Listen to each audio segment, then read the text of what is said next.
যে সুতুই গাথা দানার মাধ্যমে কেউ যদি তসবিহ পাঠ করে এটা কি বিদআত হবে?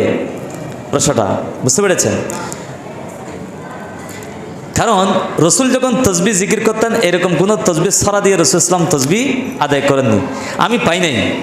তো রসুল ইসলাম কীভাবে তসবিহ তাহালিল করতেন?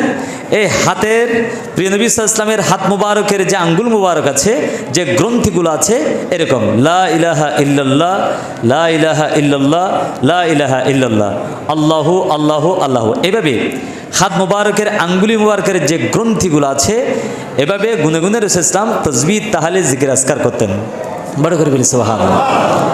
এই হযরত সাদ ইবনে আবি ওয়াক্কাস রাদিয়াল্লাহু তাআলা আনহু হাদিসের রাবী, তিনি বলেন, আমি রাসূল করিম সাল্লাল্লাহু আলাইহি ওয়াসাল্লামের সাথে একজন মহিলা সাহাবীর ঘরে প্রবেশ করলাম।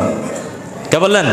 হযরত সাদ ইবনে আবি ওয়াক্কাস রাদিয়াল্লাহু তাআলা আন্নাহু দাহালা মা'আন নবী সাল্লাল্লাহু আলাইহি ওয়াসাল্লাম আলা ইমরাতিন, তিনি রসুলের সাথে একজন মহিলার সাহাবীর ঘরে যখন প্রবেশ করলেন তখন ওয়াবাইনা ইয়াদাইহা নাওয়ান আও খিসান, কতগুলো কংক্রিট, ওই পাথর বা কঙ্করের টুকরা আছে না, এতগুলো কঙ্করের ছোট ছোট কঙ্কর কুচি বা নাওয়ান, নাওয়ান আও খিসান, নাওয়ান বলা হয় খেজুরের দানা, খেজুর খাওয়ার পর যেই দানা, খেজুরের দানা। তাহলে খেজুরের দানা, এখনও বিভিন্ন জায়গায় আমরা তেঁতুলের বিচি, খেজুরের দানা, অনেক সময় বাদাম, আমাদের যারা তরিকতের কাজ করে এরা খতমে তাহালিল, খতমে কোরআন ইত্যাদিগুলো সহজভাবে একটা গণনা করার জন্য এরা একটা থলের মধ্যে বা একটা বস্তার মধ্যে এগুলো বেঁধে রেখে দেয়, এখনও আছে। তো এসবগুলো দলিল হচ্ছে হাদিসে পাক।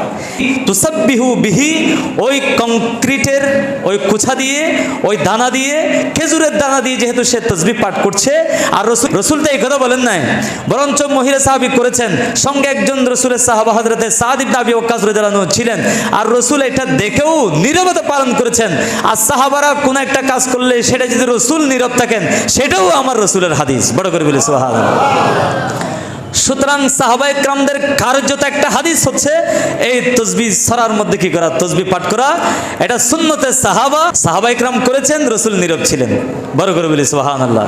সুতরাং এখন এই তসবিহ ছড়ার মধ্যে, দানার মধ্যে বাদামের দানা, খেজুরের দানা, তেঁতুল বিচি, এমনকি সেগুলা একটা বিক্ষিপ্তভাবে থাকে, আর একটা সুতায় গাথা গেথে এরকম আরো খুব সুশৃঙ্খলভাবে এরকম তেলাওয়াত করে, এটা আরো বেশি সুন্দর।